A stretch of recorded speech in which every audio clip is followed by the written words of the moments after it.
Well, everybody, it is so good to see you.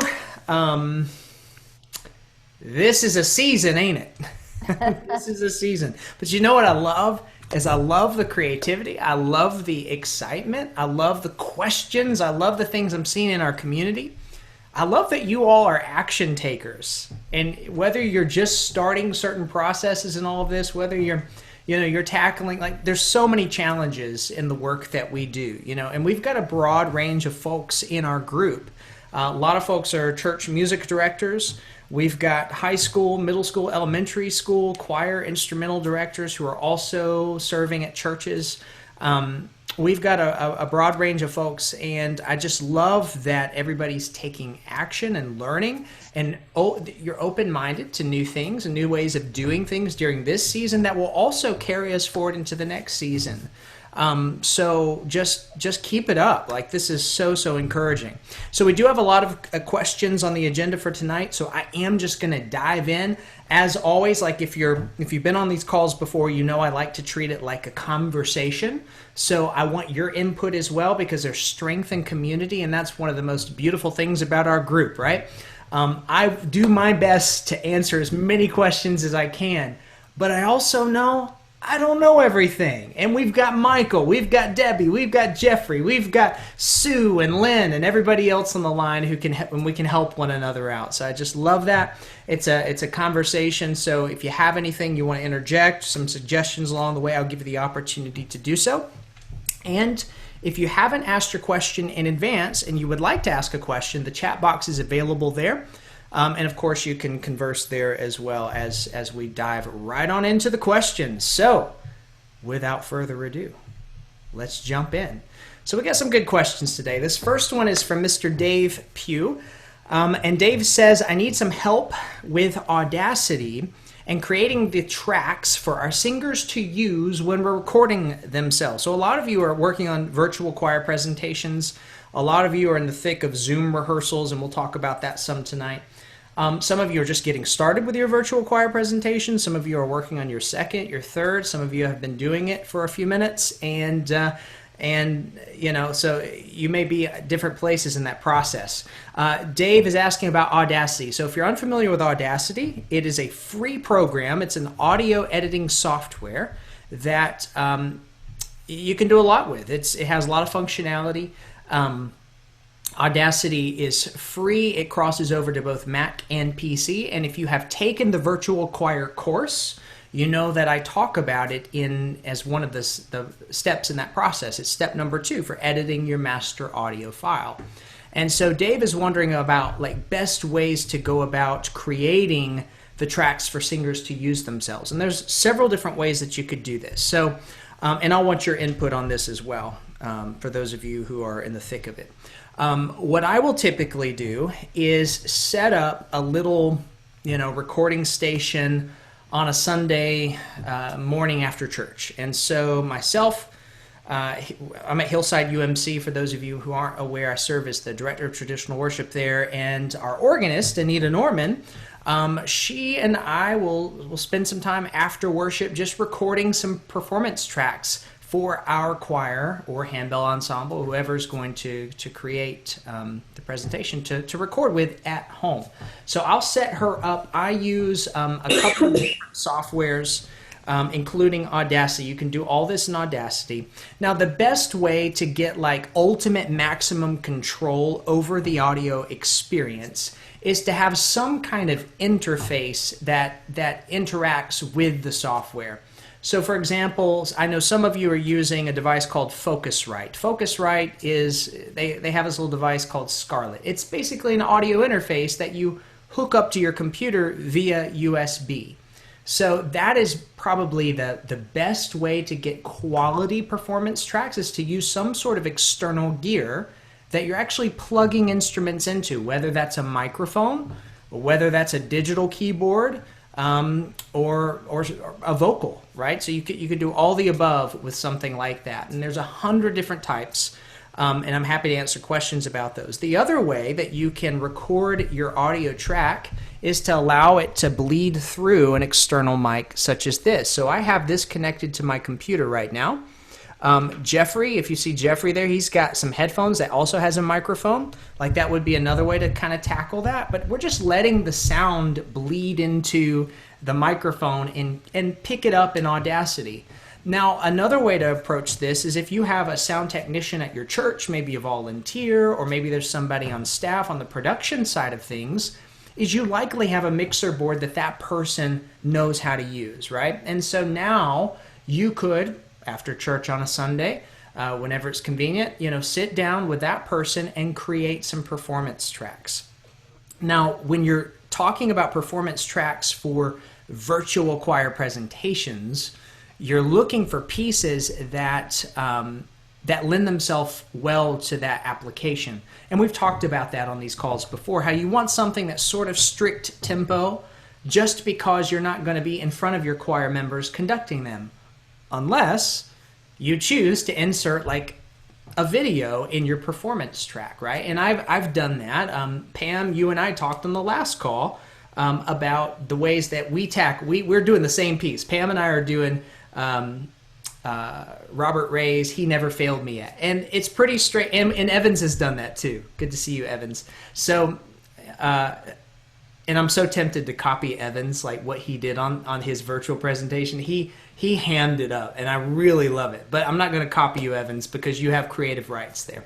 Anyways, what you could do is build in some rubato toward the end of a piece by actually including a video of you conducting one of those moments. Or you could conduct the entire thing. And so I'll show you an example of something that I put together just this past week for our choir members to record to. And I will pull that up real quick. As I'm pulling that up, it's going to take me a second. I would like to kind of open it up here, and what are some best practices for those of you who have put together performance tracks? Like, what are some tips you have for those who are just starting this process? What are some things that you have found helpful? Yes, Sarah. Just make sure you're unmuted there. I sang, I did the click track separate. I'm a keyboardist, so I'm doing the doxology, keeping it simple. And so, and then I sang each part for the ladies that are over 60, and this is their first time ever doing anything like this. And so the most daunting thing that they've said is just having to sing by themselves. Mm-hmm. So having somebody else to sing with seemed to help. Sure. That's great, Sarah. 1, 2, 3, clap. Hold on. Playing that track. Any other thoughts there on the performance track? Let's take one more, and then I'll pull up an example of something we've done. Jeffrey? I use a special software that I purchased to make the click tracks, and it's called Finale. Other people use Sibelius, and I basically put the music in, and then I put a click track over the top of it, and then above that I put a clap track. It only has one note, and I make sure that all 4 parts are on what they call in my software an A choir. Mm-hmm. And then I take the individual part that's being dominant and I make it the grand piano D concert. And I make sure that the dominant part is louder than the alternate parts. And I just record that and save it. And I make those available for my people. That's awesome, Jeffrey. Thank you, my friend. And Finale, Sibelius are great programs. If you're looking for a free notation software, MuseScore, MuseScore. MuseScore is a great platform. So this is an example of the performance track I put together for our group, where I scroll the music. So you'll see the sheet music scrolled, and listen in the beginning. You'll hear the 1, 2, 3 clap. 1, 2, 3, clap. Okay, we start.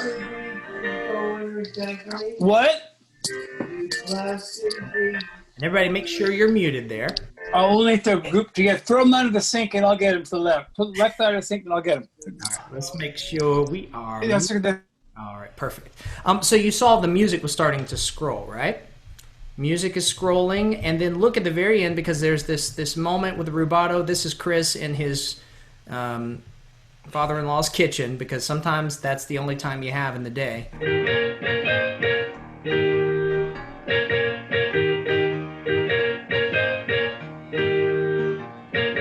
All right, so we get to the rubato moment.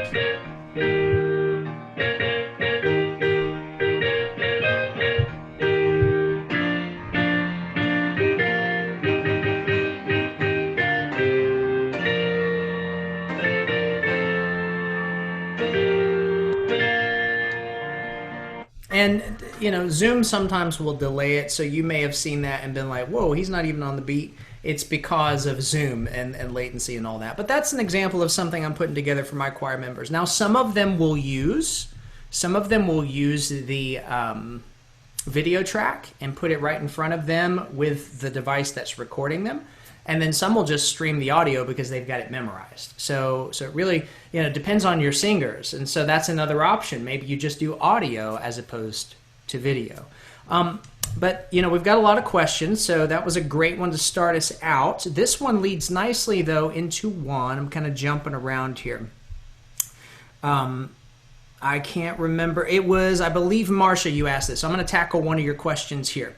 The software that I will use to record those kinds of screencast moments with, you know, getting the music, sheet music shown on the video. There's a couple out there. I like Screencast-O-Matic, and it's all hyphenated. Screencast-O-Matic, and it's a great little software. I use it for so many things. I'll do rehearsal tracks where I actually just sit down and teach, like in a regular season. If we're not, you know, typically doing virtual choir stuff, I would just sit down and teach. Here's your part, you know, and host that somewhere online, YouTube or something. YouTube, I'd go unlisted with those videos. So always send unlisted. That way the whole world doesn't see your videos, but still you can upload as many as you need on YouTube and just unlist them. And I'm using Screencast-O-Matic for that. You could use Zoom for that. I mean, really, you could just get on Zoom by yourself and record. Like, the way you would approach that is you could turn the audio track on. What I typically do is play the audio track. I open up the Screencast-O-Matic or Zoom or Camtasia is another one. They all do the same thing. And basically, you press record, press the audio track on, and then you're listening, and it doesn't matter if it's being picked up, so you don't even need headphones, and you just follow the score with your clicker, right? And then you go back or, you know, forward, wherever you need to jump to in the score, do it that way.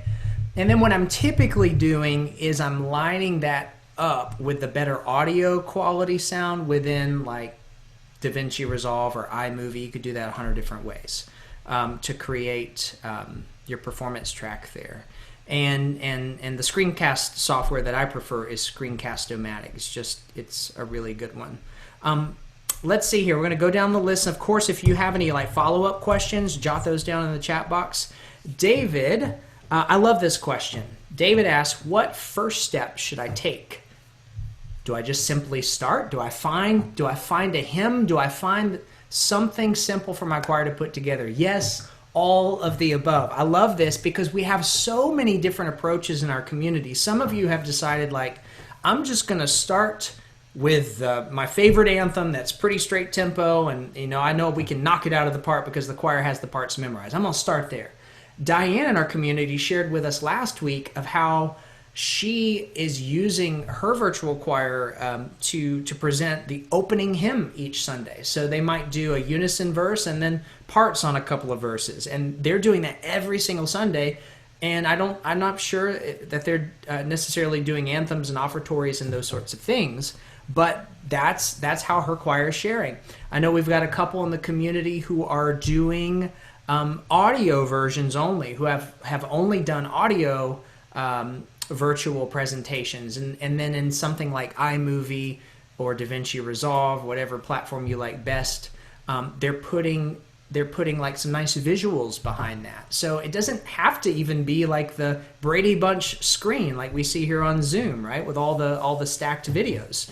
If you are looking to do a stacked video kind of thing, like that classic virtual choir presentation, then I think that's a great place to start, is just with a simple hymn or an introit. Maybe it's all unison. Maybe the first one is super simple just to figure out the process. And maybe the second one doesn't have to be any different, right? I mean, it really depends on what your goals are with it.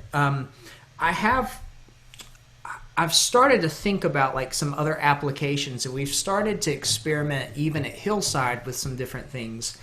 And I have folks in my choir now even sharing like affirmations of faith. And so I'll say, hey, give me a quick cell phone video of you speaking the affirmation of faith and some decent light in front of your face. And, I'm providing that opportunity for choir members to share in other parts of the service. So we've just started doing when in our music God is glorified as the introit each Sunday. I love that hymn. I've always loved it. Adoration leaves no room for pride. I love that line. Anyways, that's the start of the service. So I thought, well, how cool would it be for consistency just for the next 4 weeks? Like if we did a virtual choir presentation of that just in unison, and just every Sunday for a set period of time, the choir sings the introit, and it's the same piece every week. Or it could be your handbell ensemble or something. There's so many different ways to tackle that. For those on the call today who have either finished a couple presentations, or you're sort of you're through the planning stages and now you're actually implementing, what are some ideas you have for those who are just starting out? Like, what would your suggestions be in terms of some ideas? Like, does it have to be an anthem, an offertory? Share with us. What ideas do we have in the group? Don't be shy now. I'll sit here. Jeannie, I'll put you on the spot. Hey, well, I just chose a piece that we knew really, really well. It was an anthem. It was How Beautiful. Twyla Paris and Lloyd Larson was the arranger. But we've sung that so many times. We all love it. So that's what I did. Love that. And like I said, Diane's doing some hymn arrangements and things. And then someone in our community, I forget, and my apologies if you're on this call, somebody's working on the doxology. Is that you, Sarah? Tell us a little bit, like what's the thought process there, and why did you choose the doxology? I'm unmuted. Good. I chose it because it's the one predictable thing our church sings every Sunday. There's no tempo change.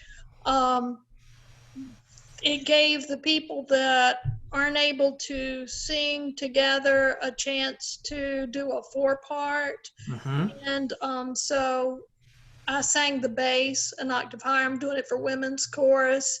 And I thought, too, it would be something that maybe this would help other churches, to have somebody who has recorded all those parts, to be able to help choir directors that don't have the time I've got as a retired teacher to be able to provide that for them. So that's why I chose it. Thank you, Sarah. And I think that's good for us to look for those predictable moments also in the service. And in a traditional service, right, those predictable moments are what make it traditional, right? And that flow, the liturgy, the song. And I think that's a great way to approach that. Plus, it's simple. Everybody knows it.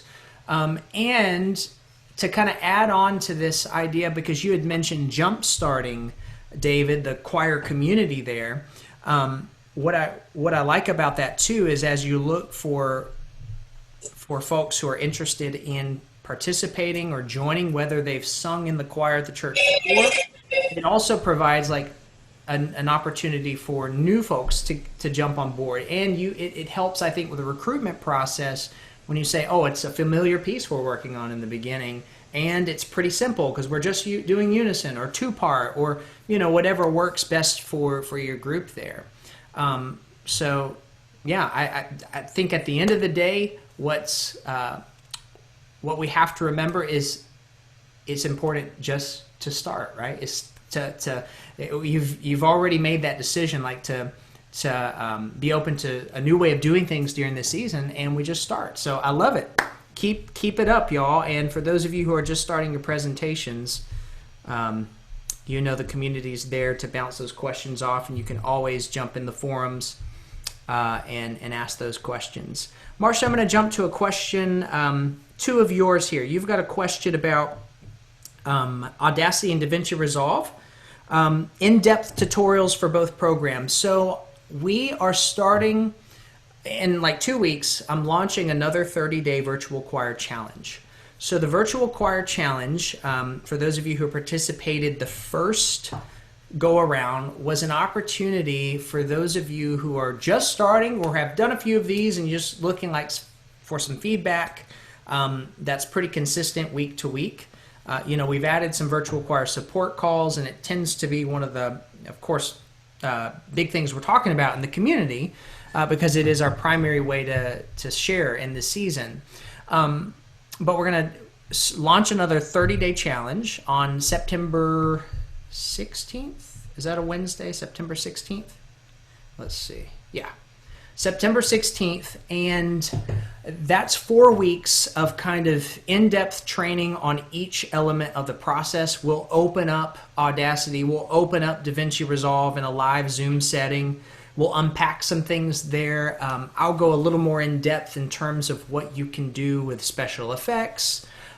There are these, I can't remember the abbreviation, but LUTs, L-U-T-S, that you can apply to your videos within DaVinci Resolve. And it's basically filters that provide warmth and nice lighting for your videos. So if you're looking for some of those like more advanced ninja tactics as I talk about, you'll want to be a part of that virtual choir 30-day challenge. So we'll talk about all those kinds of things coming up on the 16th of September. We'll launch that. Of course, we can always, if that's something you guys are hungry for too, I can start adding some bonus modules to those courses so that you get a little more in-depth there in terms of what's possible with the programs. Last week we discovered, and Pam, you'll remember this, you helped me discover, is that DaVinci Resolve is not only a fantastic video editing platform, but you can do all kinds of fancy stuff with the audio. So yeah, there's definitely some cool things there. So on to Audacity, you had also asked about, let's see. You had asked about adjusting pitch. You have to be careful when you adjust pitch in something like Audacity, just because, unless you're just doing it with a few cents, like up, not even a half step, like just a little bit, to kind of help it along. If you go too far with it, like if somebody's a whole step off, and it can get noticeable real quick. And so the other side of that is you can overproduce. I'll never forget it. I was in undergrad, and my field was composition, and the specific degree that I was in was creative music technology, because my professor, he kind of created this composition degree at LaGrange College, and realized that, as composers, like these guys, these gals, they're going to be producing their own stuff for a long time, and perhaps forever. And so he said, we're going to tack on some technology to this thing. Well, I was so excited about this cello track I had recorded for one of my songs, and I brought it into class, opened it up. He looked at it, and he's like, Chris, what did you do to the cello track?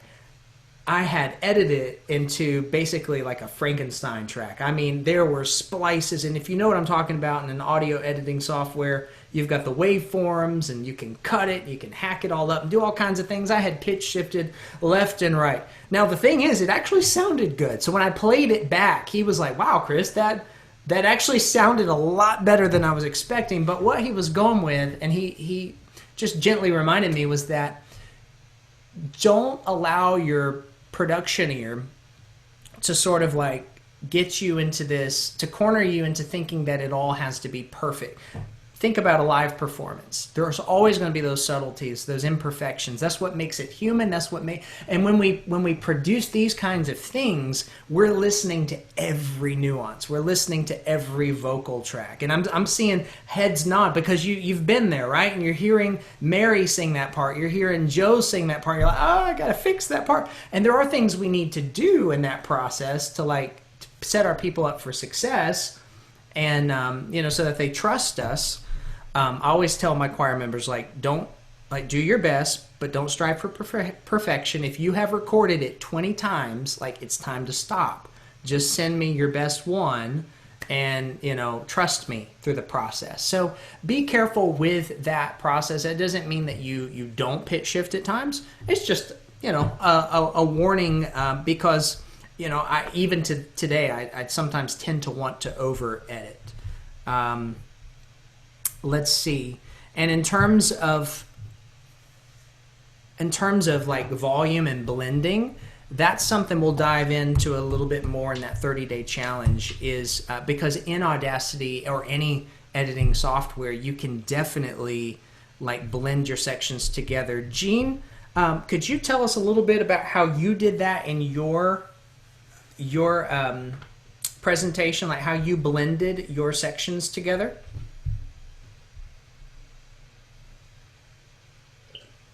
To me, Chris, Jeannie? Yes, Jeannie. Okay. So are you talking about the way I took 16 and I mean, okay, so I had 16 people, and I was in DaVinci, and I was having all kinds of trouble with it. And what we figured out was that the processor on my computer was just not hardy enough to handle it. I have an i5. And DaVinci, I think i7 is what they recommend, but even better would be i9. But my processor couldn't handle it, so Chris suggested that I take 4 of my singers and make a video of 4 of them, and then make that as one video, and then do that with 4 people. So then, so I made 4 videos with 4 people apiece. And then I made a 5th video and put them all in there in each corner and made my 16. And then that's when I put in my master audio that I had put together in Audacity. And there's also a musical benefit to that as well. So when you're in Audacity and you have the limit of the 16 tracks or whatever they give you, you can mix your vocalist down into sections like Jeannie did. Jeannie did it for a technical reason, but the other side of that is the musical reason, because now you can blend your sopranos. If Mary is a little too piercing on the high notes, and Jim is a little froggy down low, right? You can blend those things together volume wise, and even adding special effects. So we'll dive into that a bit more during the challenge. You ask a question, Marcia, that David also asks here, and we'll tackle these together because it's a common one. Any thoughts on encouraging less than tech-savvy folks to give this a try? I have several who seem overwhelmed and don't even want to try. And then, Marcia, from your point of view, I find that choir members are reticent to sing alone for the recordings. We have some elderly folks with not stable voices. I fear that they will opt out because of this. And nod your head if this kind of resonates with you in your choir. For those of you on the call who's been there, yeah, me too. And it's one of those things that we have to first be patient, of course, but we also have to teach, challenge, and encourage in the process. And what I'm finding is that each time we do something, we're getting more folks involved. And sometimes I have to be a little more hands-on with certain people, even to the point that I met with a gentleman this past Sunday, and I recorded his video with my cell phone in our church to walk him through that process. And I know several of you guys have done that. I'm seeing some thumbs up there. Awesome. That's just a great way to come alongside them, teach them, help them feel a little better if they're apprehensive about the process. Now, the other thing is, and we talked about this a bit last time too, and this is, this translates also into kind of live stuff as we're starting to, think about women's ensembles, men's ensembles, quartets, all those different variations, is that when somebody is isolated from the group, they're exposed in a more vulnerable way, of course. When you're singing in a choir, there's strength in numbers. And that's what we're missing so much right now, not just from the musical side of things, but from the fellowship side of things, right? And I have found that just reiterating to my choir members that they need to trust me, they need to trust the process, and they need to know that it doesn't have to be perfect. You're going to mess up. I go ahead and tell them, I say, you're going to mess up. And you know what? I'm going to mess up on my recording when I do it too. It's not going to be perfect. So we have to be vulnerable enough to help them along, because if they can see that we're being open, they trust us even more, right? So be vulnerable through that process.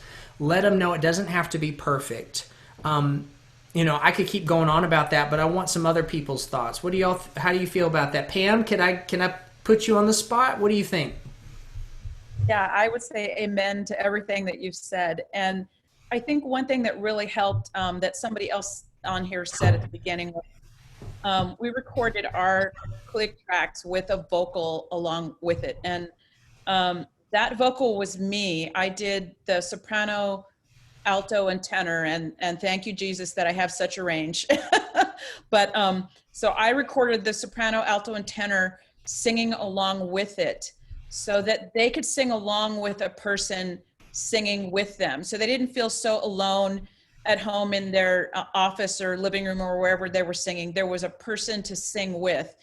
And when I played that track back for them so they could hear it, I said, notice the areas where my voice is a little weak. Notice where I didn't quite hit that note as well as I could have. So I pointed out all of the areas where I wasn't quite as strong, so they could hear that I wasn't perfect.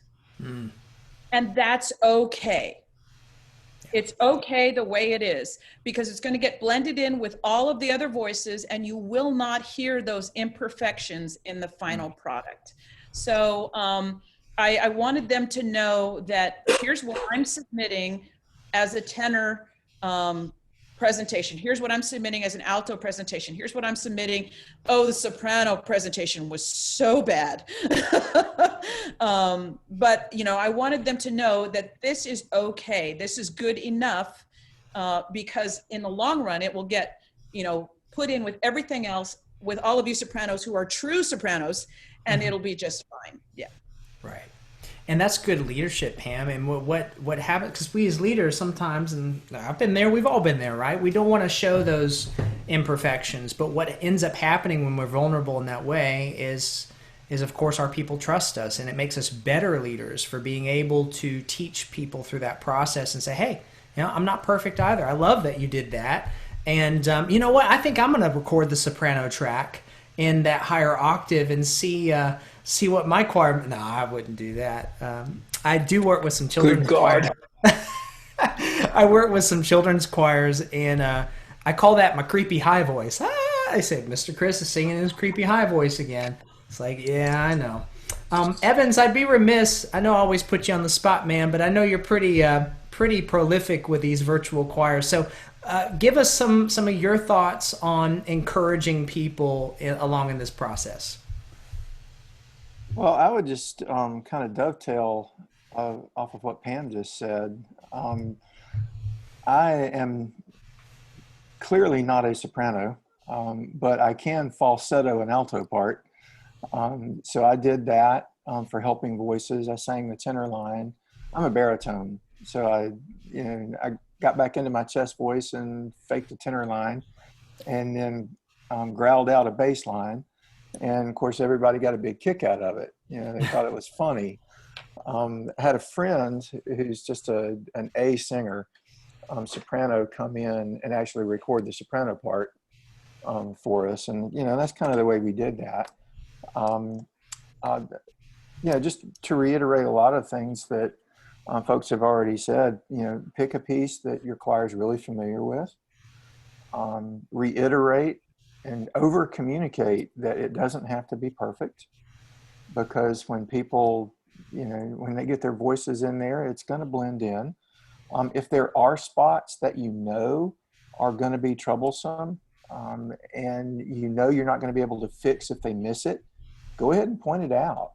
If there's a release or a consonant that's got to be absolutely together, go ahead and point it out. And, you can actually fix some of those things. I use a tool called Digital Performer, and I can do pitch correction and all that stuff, but I really try not to, because like you said a little while ago, Chris, I want to be really careful about over editing, so it doesn't come off sounding overproduced, because we want it to be natural, for sure. And I've even had, you asked the question a few minutes ago about having senior adults in your choir whose voices aren't quite as stable as they used to be. I made a deal with a couple of them. I said, look, just go ahead and submit your video. And if it really is that bad, I will let you know where I have to bring you way down. And I promise you, you will be in the mix, but it may just be your picture. And they were okay with that, so they could participate. I just really, didn't want to embarrass anybody. And so, I told them, I said, if you're really not happy with it, send me an email and tell me, hey, mute me, but use my video. And I'll be happy to oblige. I just want you to participate and have some fun. And so, that's what we did. And the very first one that we tried, I don't think it was He Never Failed Me Yet. It might have been This Is How We Know, Matt Redman's This Is How We Know, I think was the first one we did. But everybody was really skeptical. And then when we got the end product out and I put it up for everybody to hear and see, the reaction was just amazing. They were all gung-ho about doing the next one. Yeah. We ended up doing 5 or 6 like that. Haven't done any in a few weeks because we're back to in-person meeting now in our area. And so that may be a whole nother can of worms that we don't want to open up here. Sorry if I did that. You're good. You're good. But no, we've got enough singers in each part where I can pick like 3 altos, 3 sopranos, 3 tenors, 3 basses, and have 12 people in the choir on a Sunday morning up in the choir loft, and they're spread far enough apart, where it's okay. I mean, we use the entire stage. We spill out of the choir loft, and I've got chairs set up, and so they're way far apart from each other, and it sounds awful. It really does. But they are there, and they are loving it because they get to sing. And so mixing and blending and balancing, that's all out the window nowadays. But anyway, that's way too much information. I'll hush now. No, it's all good, Evans. Thank you, my friend. Always good to hear from you. You talk about, so I'm going to get to Morgan's question and then Deborah's question. So Morgan had asked about virtual rehearsals. I think also that's something we have to kind of educate our choir members on, and there's 100 different ways to do it. There's 100 different ways to do all of these things, which is, and I've been very open about the process and the way I teach that in the community, is just, I've been through the process myself and kind of found what works really well for me, and distilling that down into simple, kind of easy steps to follow is kind of the basis of those courses inside of our community. As well, as we talk about virtual rehearsals and using different platforms, Morgan was wondering, what are other folks, like, are folks only using Zoom, or is anybody using Microsoft Teams? Are you doing Google Hangouts, that kind of thing? Is Google Hangouts still a thing? I think it's Google Meets now. And so, I'm personally using Zoom. I like the functionality. I like that I have the ability to share and to do the whole co-host thing. And on digital rehearsals, let me extend this opportunity for those of you. I've talked to you, a couple of you offline about this, well, online, but off one of these calls, about if you ever have a Wednesday free at 7 o'clock and you just want to sit in, kind of see what we're doing on our digital rehearsals at Hillside, send me an email and I'll send you the link. I'm happy to have you sit in on that and just kind of see how we've structured those. This season's very different for us in that some really cool collaborative things have come about in the past couple of weeks. And we've combined forces with 2 local churches to present some virtual pieces and also kind of help assemble a team, because you all know how involved the editing process can be. You know, if I was doing this alone on Wednesday nights, I'm presenting maybe 1 to 2 virtual pieces every 4 to 6 weeks. Now, that's for the choir. Remember, we have a handbell ensemble, we do solos, duets, keyboard music, all those kinds of. So I'm varying between, like I'm offering a variety of things for us on Sunday mornings between all those different ensembles. But if it's strictly me editing virtual choir pieces, what feels like a good pace for me is a couple every 4 to 6 weeks. In combining with 2 other directors this season, we've put together basically a schedule that we're presenting every 2 weeks, because I have 2 other folks helping in the editing process. Their choir members have joined us, and you know, we're sitting at probably 40 to 50 strong between 3 choirs. What's been cool is to see the collaborative piece there, but with more choir members comes more video editing, which is why we decided to sort of divide and conquer. So that's been really cool. I'm kind of getting away from the question, so let me get back to the question. The question was on Zoom. So we're using Zoom for those rehearsals because now that we've got the additional directors, it's very easy to go co-host. It's very easy to share screen. It's very easy to you know, kind of navigate and structure our digital rehearsals. And I extend that opportunity for anybody. Just email me, Chris at the Resourceful Church Musician, or tag me in the community and just let me know you want that link, and I'll send that to you. And join us this Wednesday if you want at 7, or if next Wednesday at 7 works for your schedule. Be happy to have you on one of those calls. So in terms of using, Morgan asked, like other platforms, I'm sure you can do it because even like my kids, their teacher is using Microsoft Teams, and like it's working the same way that Google does. So I would imagine you can use other platforms. Does anybody have anything to share about other platforms? Are you using different things, or is everybody primarily on Zoom? Zoom? Give me a big old thumbs up for Zoom. Yeah? And doing Google Meet, but we have not, we tried the very first time, and of course we found out we couldn't sing together, but we tried anyway. That was way back in March. So right. We've just been meeting this summer just to talk to one another once a week and check in and get prayer requests. But I'm going to try Google Meet because they're familiar with it, but I don't know if it has all the fancy things that Zoom does, and I would like to record it, and I don't know whether you can record on Google Meet. Yeah. Anybody know? I would think you can, Jeannie. David?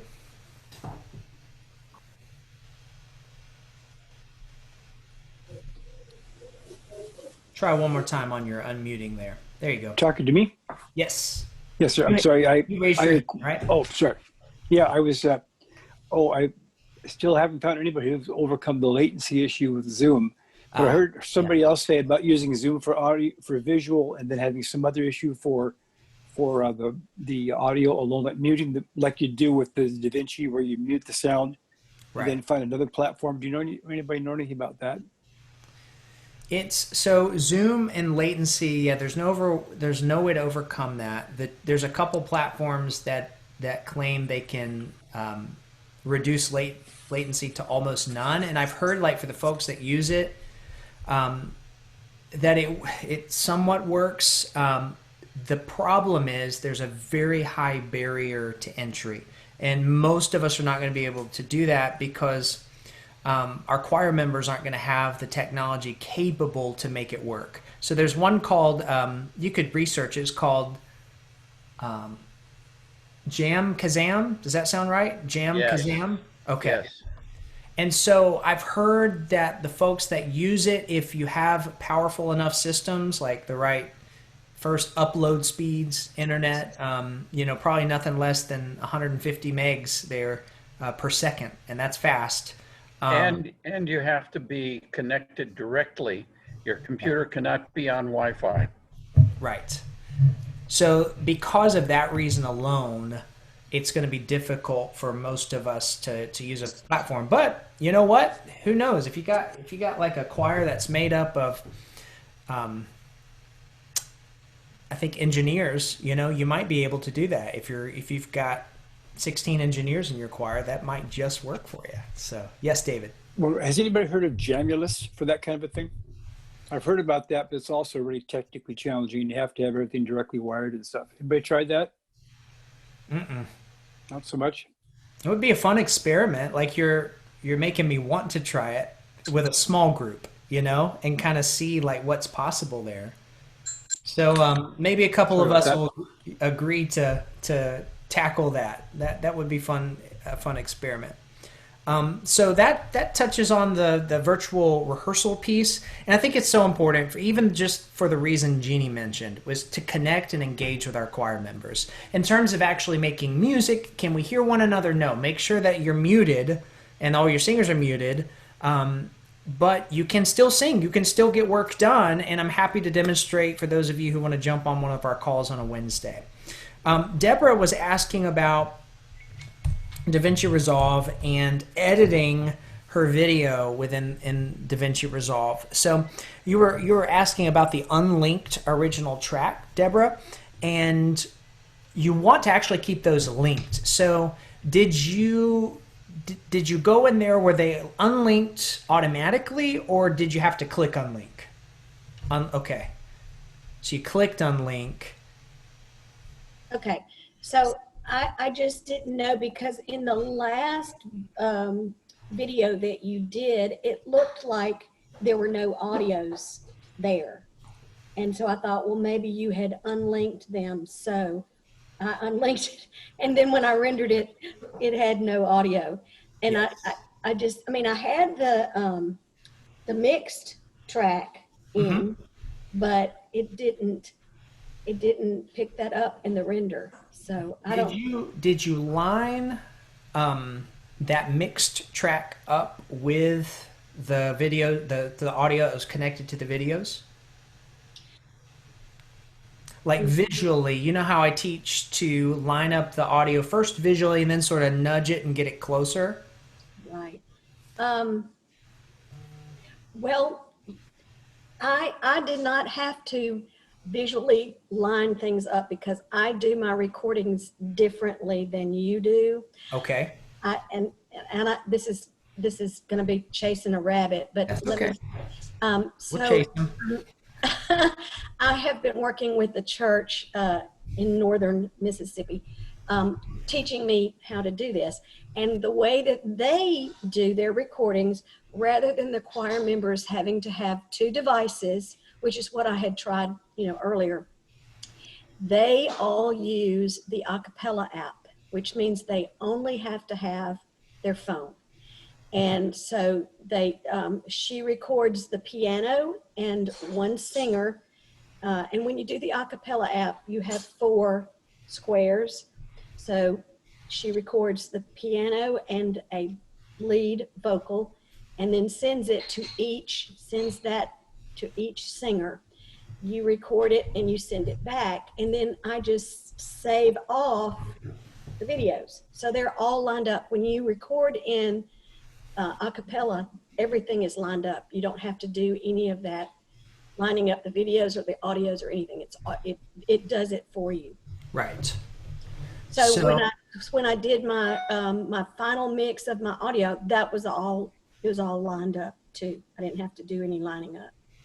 So then if it's already lined up and you're dragging that into DaVinci Resolve, what I would do instead of unlinking is just mute. So if you mute the tracks that you don't want to hear and then keep the other one unmuted, you should be good to go, unless there's something that I'm just not seeing that's happening there. So I click the M, that mutes those audios. Okay. Okay. I'll try that. Yes, click that. And I think too, I saw where Jeannie, you had shared with, oh, she just jumped off. That's what she was saying. She was waving goodbye. Jeannie shared in the community on your post too. She had run into an issue with CPU, but I don't think that's your issue here. I think it has something to do with probably unlinking the tracks, and then somewhere where your master audio file, like the one you edited together, is placed, it's something's up there. Yeah, what I did was, and this is probably the mistake I made. I unlinked and deleted the audios rather than muting them, and then I moved that master up to audio 1. So I'm sure that probably screwed everything up. So I'm going to go back. Yeah, I did it again this afternoon, but I had to leave before it got through rendering. So I tried muting and rendering it with that master audios down in the 10th track. The other question I had, and you may get to this, was about the videos in DaVinci Resolve having, and Jeannie might have been the one that gave me a reply about it being blank when you moved them up there. And I was able, you sent me a thing this morning, Chris, and I had found that fix. And so I'm able now to. Oh, good. So that fixed it for you. Yeah. Awesome. Yeah. Love it. And Jeannie said the same thing. So yeah. Thank you. Thank you all. You are so welcome, Deborah. And I'm glad that, it's one of those things, right? And this is for everybody putting these together. It's a process, and you make you tackle one of the steps and oh yes, I got it. And you move on to the next step. Well, you might run into a little thing, and that's where you post that's why the community's there. Post that question, and either Jeannie or somebody in our community or myself would get to that and can kind of help. And sometimes there can be multiple solutions to some of these things because we're dealing with technology. The process works, but there's, you might, depending on various reasons, just your system or, just one little change to the step might throw things off. So that's why the community exists. Ask your questions as you're working on your pieces.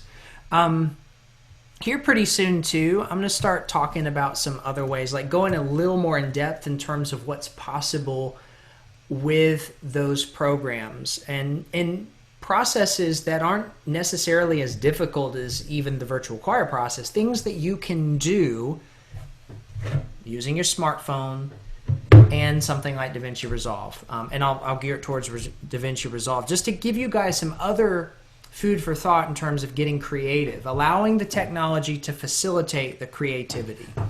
I'm going to jump into the chat box real quick because I don't want to miss anything there. In terms of Finale, it looks like there's been some folks to help in this. Exactly. Pam is right. You can do several different formats there. If they don't have Finale, just don't send them the Finale file. Just convert it to something else. There is a standard XML, is that the file type? XML type that you can send, and then you can, I think, open that up in Sibelius, Finale, or maybe even MuseScore too, which is a free program. So you're just going to have to save it as something else. Jeffrey, I like that, doing the benediction, the blessing of Aaron with the sevenfold Amen. Good thought for us all. Let's see. So Debbie, to export as video. Yeah, I'm with Pam on that one. That's probably going to be a little more sophisticated to export as video. I think in that case, if you could just open up Zoom or some kind of screen share software to where you could just play the Finale file and it would scroll by itself, right? And then you could also pick it up in the video. that would be a good way to tackle that. We talked about encouraging folks. Oh, there's a blooper reel. I didn't realize that. Have you guys seen Eric Whitaker's virtual choir presentations? Oh my gosh, and he was doing it before it was a thing, right? So, can you imagine the rendering of that video with probably thousands of singers, right? At least hundreds. Yeah, exactly. You need a big system for that. I bet it took weeks. Yeah, I'm sorry to hear that too, Sue.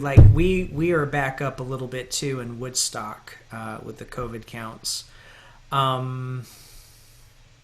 All right, so it looks like that exhausts some of the questions there. I just want to make sure we got to those. Jeffrey had asked about Google Drive, and a backup folder is becoming very full at 80%. Can I delete the items in the backup folder without losing the items in my drive? Jeffrey, honestly, I'm not sure. For those of you Google Drive users, can you delete the items in the backup folder without losing the items in my drives? Anybody know the answer to that question? Here's what I would recommend in that situation. Put something in that backup drive that you don't care about, delete it, and then see if it's still in your folder. My suspicion is if it's in the backup, if I'm backing, I need to even test this with my iCloud. So my iCloud automatically uploads files from my Mac. I have a love-hate relationship with it. So it's great because it backs it up, but it makes it, I don't like the process. Sometimes I get confused on whether my files are in the cloud or they're on my desktop. So topic for another day. But what I'm getting at is I haven't tested if I go to my iCloud and delete it if it's still on my desktop. I would imagine it is because that's a backup, and that's the purpose of a backup. If you could delete the backup file, then why would it take your original file? That to me would be contradictory. So I think you're going to be okay, but I'd test it first. Let's see, a couple more questions here. And of course, always, my friends, I love to have you on as long as you can stay, but I know we have some Methodists on the call. I serve in a Methodist church. There's always grace if you need to leave because you got to get to that meeting or somewhere else. So never feel like I love you to be here, but you're not trapped. You're not stuck if you have to go. But if you want to hang on, I love that too. Let's see. Marcia, you had asked about copyright. This is a great one, and I'm going to refer you to we can open the conversation up here, but I want to refer you also to a past member call where a gentleman in our community, his name is Chris, he used to work with J.W. Pepper, and he has a lot of information to share on copyright and that sort of thing. But we've been talking recently about one license, how a lot of these more traditional pieces we're finding are covered more under one license as opposed to CCLI. Some of it's in CCLI, but one license is good. The other thing you could think about doing is stuff in the public domain. And, maybe you have friends that are arranging, or folks who are more independent composers that really it takes like an email sign off from them to be able to do their music. Like I compose some of our pieces, and then we've even reached out to living composers, to get their permission to do pieces, and that's worked beautifully. The other thing is check with individual publishers. Like Beckenhorst is going to have their own live streaming guidelines. So will Shawnee and all the different publishers. So you'll want to also check with the publishers. But if it's covered under one license and it's covered under CCLI or covered under CCLI, you should be good there. And then just check the publishing. Like they sometimes want you to post things a certain way. Like they want you to put the title and the composer arranger in a certain format. So also check from publisher to publisher. Am I missing anything on CCLI, one license? Anybody want to fill in some gaps? And yes, Marcia. There was a previous file. Can you give me information about how I can get access to that? Say that one more time, Marcia. You cut out. You said there was a previous recording. Can you send me a link for the previous recording because I'll watch it. Definitely. I'll send that to you, and I'll even give you a timestamp on when we discussed that. Like that too, Chris. Sure thing. How about this? I'll post it in the forums, and then everybody can grab it there who wants it. Just so you're aware, all these member calls are recorded, and I put those up on the website. Now, I've pretty much migrated 95% of our community to the forum, which is the app that some of you have. If you don't have the app, we have an app, and it's really cool. Or you can get on, with your desktop computer. That's the easiest way to navigate. But if you're out and about, like you've got the app, it's through what's called Mighty Networks. Now, I've posted the link a couple times in the community. Basically, you can have the app sent to your Android or iOS device. Once you download Mighty Networks, you search Music Director Pro Community. And it comes up, and it might be a place where you have to request access, which I go boop, and then you're in. Then you have it on your phone or your tablet, and 95% of the things, online courses, the virtual choir information, things we talk about on these calls, they're all in the community. But currently, the member calls database, and we've had like 10 or 12 of those, they're all hosted on the website, theresourcefulchurchmusician.com. Now, to keep us safe and all there, I have a spam filter. Some of you have emailed me and said, Chris, I can't get on the website. And that's because my spam filter says, Deborah is trying to get on. Judy's trying to get on. Do you want to allow them? And yes, I end up allowing you, but I don't see that until after you've tried. So log on to the site with the credentials you signed up with. That's probably your email address and your favorite password. And then you can navigate to the member calls. Let me just show you real quick too. Take 2 seconds, y'all. And we're going to go to, I'm probably going to go up to 5:45 today. I have a hard stop at 5:45, but again, we'll post we will post this replay as well. And you can always jot your question in the community. So let me share with you what this looks like. There we go. All right, so here we are. This is our community forum, and you can see where people are, and this is something I want you to do, like celebrate, like when you finish that first, that second, that third virtual choir piece, throw it in the community, share it with us, let us give you a big old hurrah. This is where you post. This is like central hub for our community. If you've never seen this before, email me right after this call, chris@theresourcefulchurchmusician.com. Email me, let me know you need me to send you the special link. It's in the video, like the video you saw when you signed up. Takes you to this. It takes about 2 to 3 minutes to get set up. Basically, you create your profile. And then over here on the left side, you see the different areas to navigate. So you've got different sections. Let me point out the online courses here.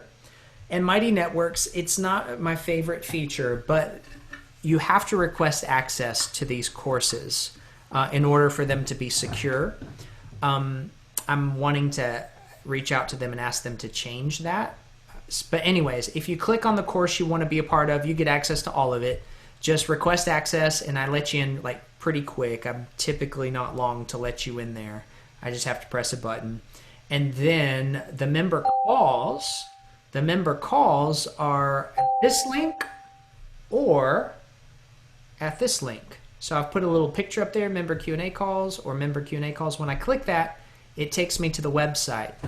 If you're not logged in, it'll ask you to log in with your credentials. If you are logged in, you'll see this, member Q&A calls, and then down here, you get like a database, and they're always, let's see here, they're always, like if you click on one, see, you can get the date up there. And I typically post like those in the community once we're finished. So that's how you access the member calls. I am going to migrate those over at some point to our community for easier access so that everything is in one spot. That's how you get them for now. And let me get to our last couple of questions here. So we talked about, yeah, and I'm hearing too, Marcia, on that, like CCLI covers a lot of preludes, interludes, postludes on one license. So check that out. And Gene, you are our final question of the day. And there's some good resources some folks posted over there in the chat about CCLI and all that stuff. So Gene, your question, making virtual choir videos. How do you make a video score of an anthem? Oh, we talked about that, didn't we? We talked about the direct. I didn't elaborate though, so I'll elaborate a little bit on this, Jeannie. Do you like to go by Gene or Jeannie? Either one. Okay. Gene's my formal name. Jeannie is what everybody calls me. Jeannie. So using one of those softwares I talked about, like Screencast-O-Matic, you could even use Zoom for this. And for those of you like who aren't doing virtual choir presentations, you're already back to live worship, or you're doing like some kind of hybrid thing. I do the same process for my people any season of the year. Like, let me show you. This will help, I think, some of you. I create a track, and I actually host these. I'll even share them with you, my friends. I host all these on the resourcefulchurchmusician.com for my choir members too. So I'll show you. If y'all are interested, let me know, and I can send you the exact link. But here are our Hillside UMC Chancel Choir rehearsal videos. I'm doing this in a regular season. I'm doing this now during the pandemic. He never failed me yet. Here are your rehearsal tracks. So those are part-specific tracks that I record with Screencast-O-Matic. But like I said, you could use Zoom or anything else. And basically what I do is I pull up a PDF. I pull up a PDF of the score. I've either scanned that in on our fancy scanner, or I just took pictures of it with my cell phone. I pull that up, and then what I do is I open up my Screencast-O-Matic, and I can teach from the score. I can teach from the PDF. Here's an alto part.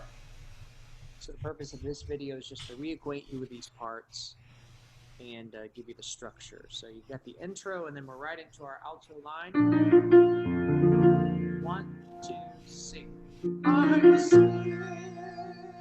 And I put it up there in the high creepy voice for them. So that's the alto part. They'll get one for the tenor and the bass. It's great. It's great to have your touch points with your singers midweek, and especially for those who like missed rehearsal or something. Here's Abide With Me. Here, I'll do the bass and tenor. Basses and tenoros. Doing a combined video, since this is really an SAB piece with some ABC. But basically, I take them through the score. And I'm just doing that with the PDF. I'm in front of a piano. I'm just allowing the piano sound to, bleed through. What I will also do is, let's see if I can pull this up. This we didn't get to do, Spring Concert. I think it's under that URL. Yeah. So what I did here is I gave them all the rehearsal tracks for our Spring Concert. Soprano, alto, tenor, bass. You pick on your favorite part. And then it takes you to the Spring Concert rep. And it is well, Majesty and Glory of Your Name, Come Thou Fount, Be Thou My Vision. And they can click on their rehearsal track. And you can put together your video performance tracks for your virtual choir presentations in the same exact way.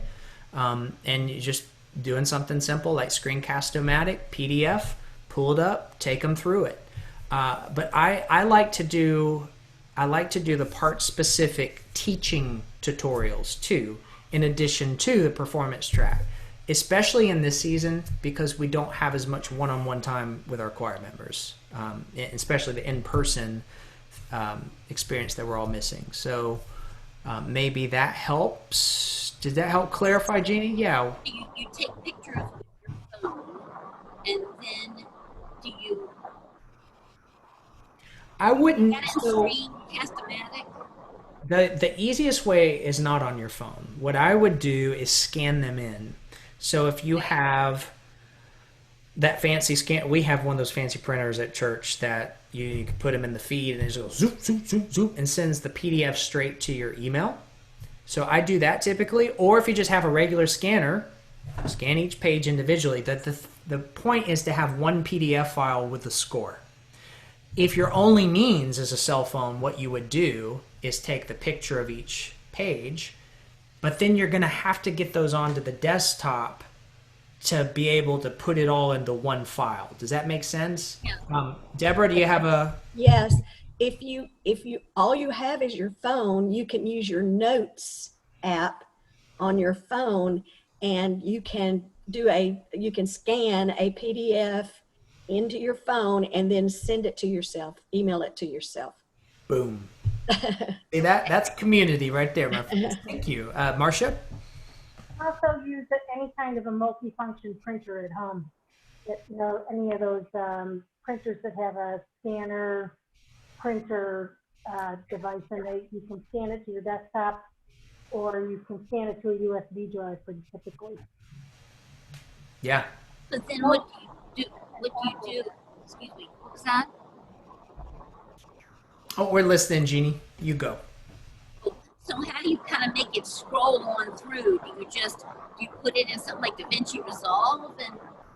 And So there's a couple ways to do it. When I'm with the videos you just saw of me, if I'm doing a teaching video, I am literally clicking to each page while I bang out the part on the piano. Now, if I'm doing this for performance, that's probably what I'm going to do. What I'm going to do is first, I'm going to create the video with whatever software I'm using, Zoom, Screencast-O-Matic. I'm going to pull that PDF up, and I'm going to actually listen to the audio file. And I'm going to let that audio, I'm actually going to do the 1, 2, 3 clap. So that when I pull that in, does that make sense? Then I'm able to drag in my master performance track and line it up as well.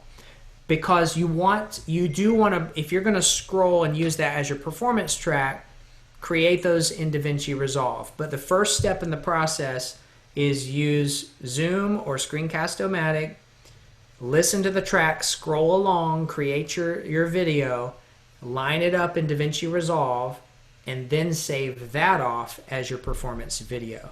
The 1, 2, 3 clap, what I mean by that is to be able to line things up easily when you go to edit, is you need some kind of sync mechanism. And the way we do that is with a simple, hey choir, 1, 2, 3, clap. And then when you drag those files in, is you just boop, sync it up. Now, some people will say, well, can I do that with a click track, or can I do that with just the most popular question is with an accompaniment? And I've learned through trial and error that's not the best way, because even though you can visualize the waveform of the accompaniment on those choir videos, that waveform is going to be really small, and then their singing is going to be really big. So it's harder to line up. So you just accomplish 1, 2, 3, clap, boom, together, makes your life so much easier. Karen. There's a question from Sue in the chat that I don't think you answered. Okay, So I'm you wanna sorry, go back Sue. Let's see. 514. 514, thank you. We just reached the highest COVID count, and our church is still having online services. Is there a way to insert a virtual choir video into a Facebook Live? Yes, if you use software like Ecamm. Ecamm is a live stream software. If you're just live streaming your services like with a cell phone, you're unfortunately not going to be able to do that. You need a third-party platform. Unless, let me think through this. Yeah, you're not going to be able to do it unless you have a third-party platform, which, the first step in like your church just learning to live stream services to Facebook or YouTube is just, let's just do it. Like, here's the cell phone, here's the tablet, we're going live, it's going out there. Now, when you start talking about choir videos and stuff, if you can't do any kind of external technology, and it's not very expensive, Ecamm is like $15 a month, you could, if you have a screen in your room, just point the camera right to the screen at that moment. That's kind of the first like simple way, not super polished way to accomplish what it is that Sue's talking about there. Is if I do a video, can my congregants see it? Yes, if you do it like that. But the best way is to use something like Ecamm. You could use Livestream, which is by Vimeo, Vimeo Livestream. You could use Restream, Restream, Restream.io is exactly that. It's like restreaming something that you've already recorded, but that could accomplish what you need to do for a lot of you. My friends, I have a hard stop. We've had an awesome conversation. If I miss something or you have follow-up questions, put it in the community or just tag me in the community or tag one another. You know, you can always ask questions to one another in the community too. But just post it there and I will get to anything that we missed tonight that you wanted to get to. Keep up what you're doing.